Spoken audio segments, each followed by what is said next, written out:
జంపన్నను కూడా మరి కన్నెపల్లి నుంచి జంపన్న వాగులో తీసుకొచ్చి అక్కడ ప్రతిష్ఠింపజేసి మేము ఇక్కడికి రావడం జరిగింది. మరి కన్నెపల్లి నుంచి సార్లమ్మ, కొండాయి నుంచి గోవిందరాజు, ఈ దేవుళ్ళందరూ వచ్చి ఊళ్ళో ఉన్నటువంటి చిన్న గుడిలో, సమ్మక్క చిన్న గుడిలో మరి అన్ని దేవుళ్ళు అలాయ్ బలాయ్ తీసుకొని కలుసుకొని, ఎందుకంటే 2 ఏళ్ల తర్వాత కలయిక, పడగల రూపంలో కలయిక ఉంటుంది.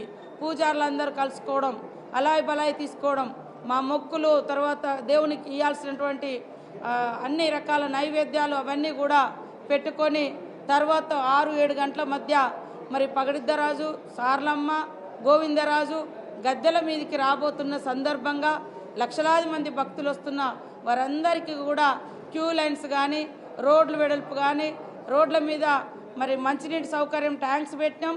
బయట కూడా మనం పర్మనెంట్ ఫిట్టింగ్ ఏమో చైన్లలో ఉన్నాయి. దయచేసి టాయిలెట్స్ అయినా, డ్రింకింగ్ వాటర్ అయినా రోడ్డు మీద పెట్టలేము, ఎందుకంటే లక్షల మంది భక్తులు వస్తూ ఉంటారు కాబట్టి పర్మనెంట్గా పెట్టక బయట పెట్టడం జరిగింది.